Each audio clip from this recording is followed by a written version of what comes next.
Existe um motivo pelo qual nenhum político responsável, nenhum diplomata jamais compara qualquer ato que esteja ocorrendo com o Holocausto. É porque nada se compara com o Holocausto, nem genocídios unanimamente considerados genocídios por todos os lados, como o do Camboja durante o governo Pol Pot, nem esses são comparados com o Holocausto. O problema aqui não é apenas que Lula tenha perdido por completo o senso de proporção. O problema aqui é que alguém tem de ter a frieza de olhar para o discurso de Lula na política externa e dizer que não há qualquer coerência interna por nenhum critério objetivo. Nem a estratégia Sul-Sul explica como Lula vê o mundo.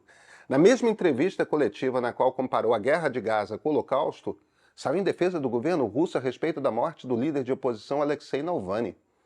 Lula nisso é que nem Bolsonaro, é incrível. Sempre defende Vladimir Putin. No caso de Bolsonaro, a gente compreende, afinal de contas é por irmandade ideológica. No caso de Lula, compreende-se alguma cautela em acusar um governo, tudo bem, mas frases como "para que essa pressa de acusar?" O presidente parecia tão indignado com a acusação contra a Rússia quanto estava com as mortes em Gaza.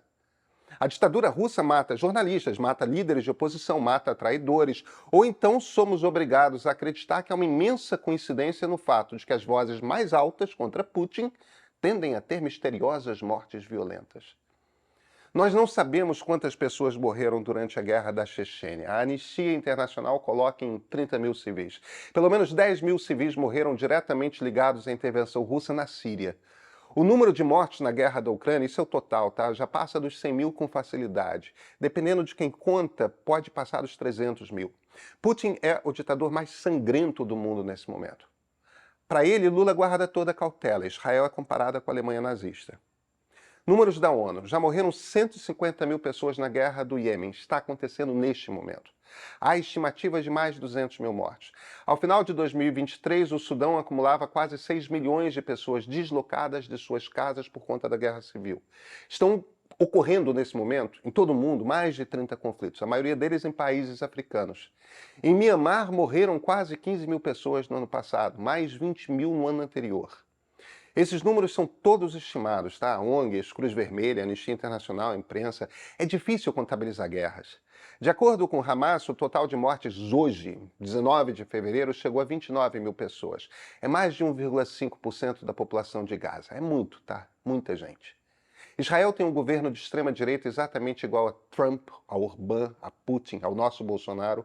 Por uma década, as eleições terminaram com a população rachada em dois, dando para a coligação de Benjamin Netanyahu aquela fração mínima a mais para formar governo. É o primeiro governo israelense que abandonou por completo as negociações de paz desde que Yitzhak Rabin apertou as mãos de Yasser Arafat em 1993. É também um governo profundamente impopular desde o momento em que não foi capaz de evitar o pogrom de 7 de outubro do ano passado. Governos populistas de extrema-direita são um problema grande para todo mundo. São uma ameaça à própria população e aos vizinhos. Nós tivemos o nosso. Imagina Bolsonaro, o presidente Nicolás Maduro, ameaçando invadir a Guiana. Vocês imaginam? A gente viu o que ele fez durante a pandemia. Tem algumas conversas que a gente precisa ter, mas a primeira de todas é entender o que o Holocausto foi. Porque o Holocausto foi grande demais para a gente usar esse seu exemplo como quem compara, sei lá, dois times de futebol. Eu sou Pedro Doria, editor do Meio. Vem cá. Você por algum motivo precisa falar com jornalistas de vez em quando? Isso é algo que mexe com seus nervos? Precisa falar no vídeo? Precisa se comunicar pelas redes sociais? Existe um tipo de curso que é o de Media Training, em geral muito caro, mas que ensina os traquejos. Bem, aqui no Meio a gente é do ramo. A gente sabe falar para a câmera, nós somos jornalistas e somos digitais. E a gente vai oferecer um curso de Media Training, um curso que cabe no seu bolso. Chamamos para isso três feras, três especialistas na coisa. Leila Sterenberg, Natália Lima e Elis Monteiro, que vão dar aulas de Media Training essencial para quem quer construir uma marca pessoal ou empresarial que seja forte no mundo digital. Assinante do Meio tem 20% de desconto, tá? Só esse desconto já paga quase a assinatura premium. Assina o Meio, pega o desconto e já assiste a primeira aula. Vai ser no dia 29 de fevereiro, ao vivo com a Leila. E esse aqui, esse é o ponto de partida.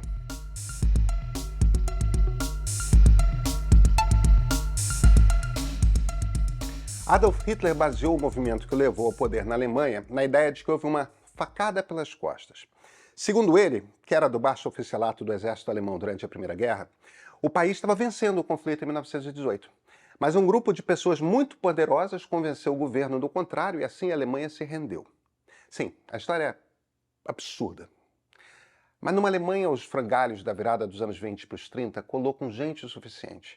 Esse grupo de pessoas misteriosas era formado por gente muito poderosa, muito distante, que toma decisões sobre os destinos de sociedades inteiras com o objetivo de fazer dinheiro. Judeus. O antissemitismo já existia na Europa antes de Hitler, sempre existiu e contando essa mesma história. O judeu é o estrangeiro na sua própria terra, é o que nunca tem visto os interesses do seu país ou vizinhos, é ganancioso, articula por fora, traiçoeiro. E naquela época, muitos governos levavam como se fossem verdades científicas ideias ligadas à eugenia. Esse é o contexto. Mas o partido nazista era algo bem diferente até naquele contexto. Hitler chegou ao poder em 1933 e a expressão problema judaico se estabeleceu no vernáculo alemão. Em 1934, ataques frequentes às sinagogas, lojas cujos donos eram judeus, ações de boicote, já eram comuns, tá? Mais de uma fogueira de livros escritos por judeus foi armada. O ponto fundamental aqui é o seguinte: o nazismo é um tipo muito particular de fascismo. Ele tem um nacionalismo, aquele bando de gente uniformizado, líder carismático, populismo, a defesa de um passado heróico da nação, a ação violenta, tem tudo isso. A ideia de uma sociedade pesadamente hierarquizada, né? Estado centralizador. Um fascismo como os outros, mas o nazismo se organiza pelo antissemitismo. Nenhum outro era assim. O nazismo existe porque há um inimigo interno por derrotar na Alemanha e esse inimigo são os judeus. Todos os judeus. E, se possível, todos os judeus da Europa. Eles são os inimigos dos alemães antes de qualquer outro, antes de quaisquer outras nações. Essa convicção orientou até as decisões militares alemãs. No ano de 1935 saiu a primeira orientação do governo contra judeus. Era uma recomendação aos cartórios para que não emitissem licença para casamento entre judeus e não judeus. Aí, em setembro daquele ano, houve a grande manifestação de Nuremberg, né? Milhares de afiliados ao partido, suásticas por toda parte, Leni Riefenstahl filmando o Triunfo da Vontade. É o filme que inventou a propaganda política moderna. Hitler anunciou as leis de Nuremberg ali. Casamentos terminantemente proibidos, mas não só. Relações sexuais entre qualquer não-judeu com judeu foram proibidas também. Mulheres alemãs com menos de 45 anos foram proibidas de trabalhar em casas de famílias judias. Sabe como é que é, né? O que poderia acontecer com uma moça jovem numa casa de judeus? Judeus foram proibidos de usar símbolos que representassem a Alemanha, pois afinal não eram cidadãos plenos. Veja, estamos em 1935, 5 anos antes da guerra. No ano seguinte, médicos judeus foram proibidos de trabalhar nos hospitais públicos e clínicas. O direito de votar foi cassado por todos os judeus.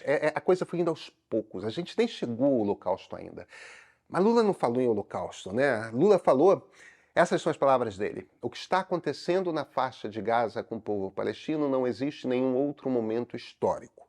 Aliás, existiu quando Hitler resolveu matar os judeus. Bem, essa história de como Hitler começou a construir o Holocausto já é radicalmente diferente da relação entre Israel e Palestina.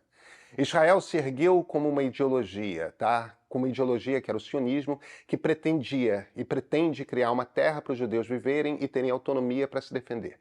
Hitler criou uma ideologia baseada no extermínio de um grupo de pessoas. Israel existe como existe porque o Holocausto aconteceu.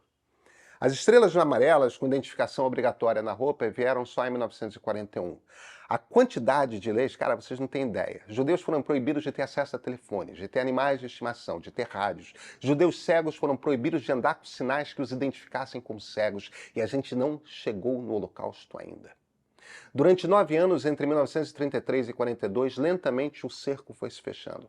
Os guetos, bairros fechados nos quais todos os judeus passaram a ser obrigados a viver em condições subhumanas, das quais nunca podiam sair, foram estabelecidos entre 41 e 42. Hitler já vinha falando em eliminação total dos judeus da face da Europa desde um discurso de 39. Mas era no discurso, não havia nada organizado. Até o ano de 42, 1 milhão de pessoas morreram por serem judias, mas é porque podia matar. Não estava organizado ainda, não era eficiente. Não se entende o Holocausto sem compreender que o Holocausto foi eficiente. É importante a gente botar isso aqui em números. Em 1933, no ano que Hitler foi eleito, 9,5 milhões de judeus viviam na Europa. Correspondiam a mais de metade dos judeus do mundo. o resto espalhado principalmente pelo Oriente Médio, Norte da África, mas em crescente imigração para as Américas. Uma população total de pouco mais de 15 milhões de pessoas. Até 41, por conta do cerco nazista se fechando, já haviam morrido 1 milhão. Em 1942, a solução final foi implementada. Os guetos, onde todo mundo estava essencialmente preso, foram esvaziados com trens e as pessoas transferidas para os campos de extermínio. Precisaram inventar soluções tecnológicas para matar uma quantidade grande de pessoas ao mesmo tempo. As câmaras de gás foram isso. Uma máquina eficiente, documentada, projetada com o único objetivo de exterminar a gente em quantidade, na menor quantidade de tempo possível. E não basta matar rápido, é preciso se livrar dos corpos rápido. Não é fácil matar milhões de pessoas em 3 anos. Ao todo morreram 6 milhões de judeus. Vale assistir as 200 crianças do Dr. Korczak, do cineasta polonês Andrzej Wajda, sobre como era viver no gueto imediatamente antes da solução final. O Ovo da Serpente, do sueco Ingmar Bergman, é sobre esse lento crescimento do nazismo, como a coisa foi engolfando todo mundo.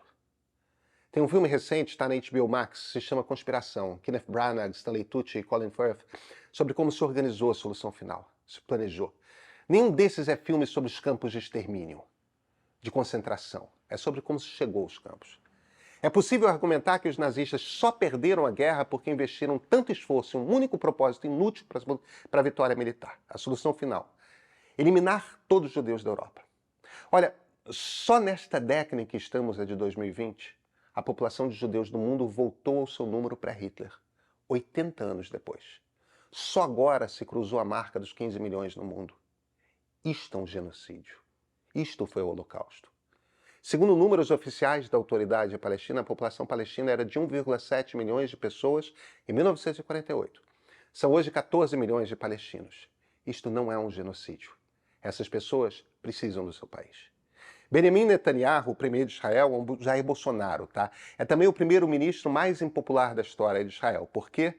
Porque não foi capaz de cumprir com sua obrigação mais básica: proteger de uma chacina de grandes proporções a sociedade. Sim, Israel é um país que nasceu de um trauma profundo, é um país obcecado com sua segurança e cercado por muitos vizinhos que o incentivam ou diretamente defendem seu extermínio. Netanyahu boicotou o que pôde durante 10 anos um acordo de paz. Mas agora um acordo de paz será preciso. A sobrevivência de Israel depende do nascimento do país Palestina. E este é um direito de todos os palestinos, direito à sua própria terra. Guerras são brutais, guerras matam, guerras são tragédias. Durante guerras sempre ocorrem crimes de guerra, sempre. Em 2003, a ONU declarou Grozny, capital da Chechênia, a cidade mais destruída do mundo. Foi praticamente posta abaixo pelo governo Putin. Século XXI. Alepo, a cidade mais populosa da Síria, foi posta no chão, pelos russos, tá? Ao final de 2016, não havia mais nenhum hospital funcionando. Aliás, a tática dos sírios e dos russos foi a de atacar hospitais primeiro. Bombas de gás letal foram jogadas sobre a população. Morreram entre 30 e 50 mil pessoas só lá em Alepo. Sempre depende de quem faz a conta, sempre. Essas contas em guerra nunca são precisas. Lula está errado. O que está acontecendo na faixa de Gaza já aconteceu antes, nem é muito raro. Ele devia saber disso. Nós humanos fazemos essas coisas. O que só aconteceu uma vez foi o Holocausto. Daquele jeito, precisou de um governo muito específico que era simultaneamente muito tecnicamente capaz, de um nível de ódio racista abissal e de uma burrice estratégica sem tamanho. O que na boa a gente precisa se perguntar não é quem se parece com Hitler, ninguém se parece com Hitler. O que a gente precisa é parar com indignação seletiva a respeito de que guerras nos doem, que mortes choramos e quais ignoramos.